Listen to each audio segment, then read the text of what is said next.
This experience happened in 2009, when I was working in a fast food restaurant. At that time, my income was far less than what fast food workers earn now, so my living situation was not ideal. It was during that time that something happened that changed the trajectory of my life.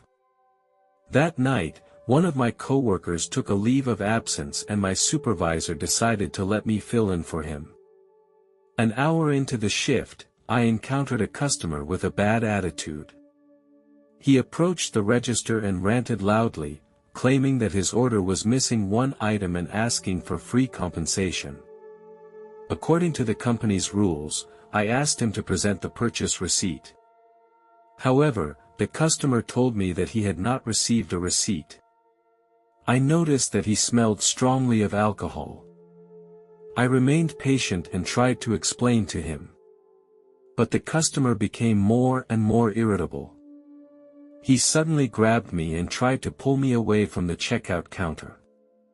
Due to his large stature, I had no ability to resist. I felt a sharp pain in my chest. Two of my colleagues tried to pull this customer away from me. My breathing became increasingly difficult and my body felt extremely uncomfortable. Fortunately, two police officers suddenly appeared at the fast food restaurant. One of the officers took immediate action to subdue the man who attacked me, while the other officer quickly called the emergency services. Soon, an ambulance arrived. The paramedics carried me to the ambulance. At that point, my condition was very serious and I felt very scared and desperate. I was only 20 years old and I started crying because I didn't want to die. I felt young and had a lot of unfinished business. On the way to the hospital, I tried to calm down and think about my life and my future. I realized how fragile and precious life is. At the hospital, the doctors confirmed that I was experiencing a heart attack. They quickly took me to the operating room. As I was being wheeled into the operating room, my consciousness began to fade. I couldn't be sure how long I had been unconscious. While in the coma, I felt something pulling at my body. Then, I heard a very loud popping sound. I struggled to open my eyes and found myself floating on the ceiling of the operating room. Doctors and nurses were surrounding a monitor. I could see that my chest was fully opened and that the doctors were installing some kind of device there, which I guessed might be a pacemaker implant or some other therapeutic device. My body was connected to various monitoring devices. My body was connected to various monitoring devices with wires and tubes intertwined. I watched the procedure carefully. Even though there seemed to be some discomfort, I was curious. The doctors and nurses looked very skilled. A mysterious tunnel suddenly appeared around me, and it emitted a dazzling light. I was pulled into this mysterious tunnel. As soon as I entered the tunnel, beautiful music came from inside. This beautiful melody surrounded me completely. This music brought me great relaxation. The scenery around the tunnel quickly flashed past me. A bright light appeared in front of me. Although the light was still far away from me, it illuminated the whole tunnel and made me feel a sense of peace like never before. I didn't know what was going to greet me next, but I was filled with wonder and anticipation of the unknown. After I entered that light, I found myself in a special room. Room is not an accurate description, as it had no doors or windows. It transcended my understanding of the physical world and could not be accurately described with words. In this mysterious space, I felt a strong wave of love. It was not the love we experience in our daily lives, not family or friendship. It was an immensely powerful and infinitely amplified love. As this love enveloped me, I felt completely accepted and understood. In that moment, I realized that the earth no longer mattered to me. I was overwhelmed by such intense love that it transcended all bonds. There is no place like this place. I was filled with awe and gratitude for this space. It has changed my perspective and made me realize the true meaning of life. I heard a voice say to me, "Welcome to this place." I found no one in sight. I asked aloud, "Who are you? Where are you?" Just a moment later, she suddenly appeared in front of me. She was wearing a long white robe with simple and elegant gold trim embellishing the cuffs and collar. She wore a flower on her head. She said to me, "My dear, I am your great aunt and I will help you." Curious, I continued, "Where is this place?" She smiled and explained, "This is a transit point from earth to heaven. A special place." This transit station seemed to transcend my previous perception of the world. It was a wonderful existence between reality and the surreal. I told my aunt that I didn't want to go back. She gently reminded me that now was not the time for me to stay here and that soon I would return to Earth. Just then, another woman suddenly appeared in front of me. She was wearing the same clothes as my aunt, her hair was brown, and her eyes were very beautiful. I said to the woman, "I think I know you." She looked at me and smiled, and her smile revealed a familiar and warm feeling. As she smiled, I felt the love in the room become stronger. She replied, "Yes, you know me. You and I are soul mates and we have been through many things together." She told me about our relationship in a past life, when we had been a couple. She told me that we had lived together in a beautiful countryside. She and I had known each other at a very young age and we had spent our youth together.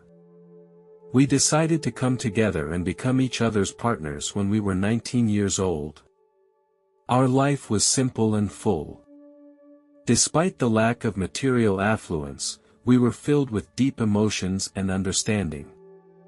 We worked hard together, striving to achieve our common dreams. When I was 22 years old, we welcomed our first child. We learned more deeply the meaning of love and responsibility as parents. Together we took care of our child's growth and gave him endless love and care. As time passed, we welcomed the arrival of our 4 children together. Although life was still difficult, we felt blessed beyond measure. However, at the age of 59, I suddenly passed away. Medical care was limited in those days, and we did not know exactly what I was suffering from. She smiled at me and said that our meeting now was not a coincidence, and that our souls were destined to meet again. Curious, I asked her why she had not met me again on Earth. My aunt sensed my confusion. She told me that even though we were soul mates, sometimes our encounter was not entirely under our control in the endless cycle of the universe. Fate may cause us to miss each other and not meet in a particular time and space. The journey of the soul is complex and profound. There are many stages of learning and growth that we need to go through in our past lives. We need to aggregate these experiences and prepare for the journey ahead. As I was about to pursue this, the tunnel suddenly reappeared before me. My aunt told me that it was time for me to go back. Even though I didn't want to leave this place, I was dragged into the tunnel by invisible forces. I tried to struggle to stay and get back into the light again, however, I could not hold on to the edge of the tunnel. The light became blurrier and blurrier until it finally disappeared from my view. Through the tunnel, I re-entered the hospital room. As I looked up into the room, I noticed an angel standing next to the doctor. It was as if he was manipulating the doctor's hand through some kind of power. The doctor's movements were more focused and precise. I felt relaxed in the angel's light.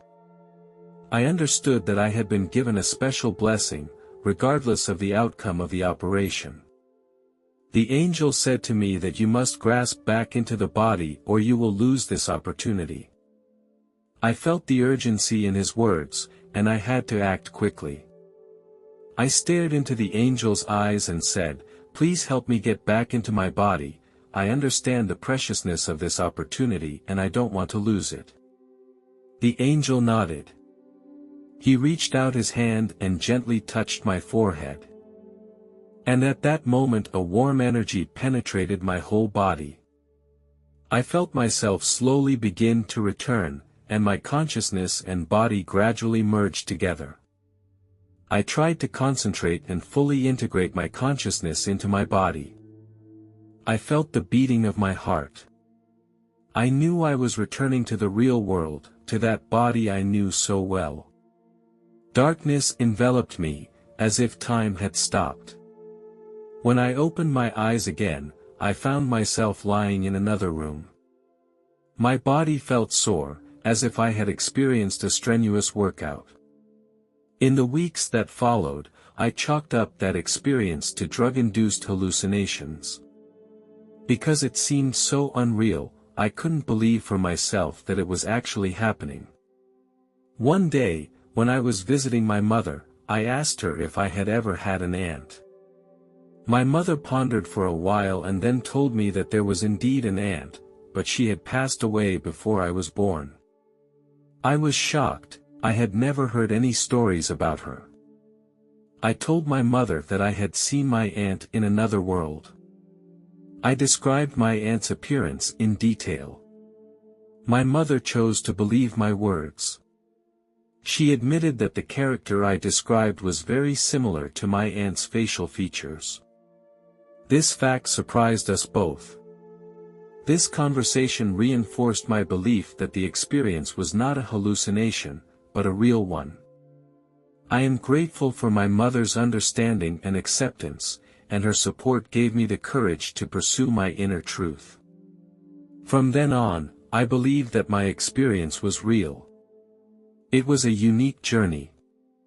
For some time after that, I suffered from depression. I felt so intensely loved and yet turned away from that love. This experience made it hard for me to adjust to my life now. In order to seek help, I decided to go to a psychiatrist. The psychologist had an in-depth conversation with me and listened to what I was going through and feeling. Although he could not understand how I felt there, he would help me adjust my emotions. Although I still longed to return to the light during psychotherapy, I gradually realized that the process would take time and effort. Through psychotherapy, I learned to manage my emotions.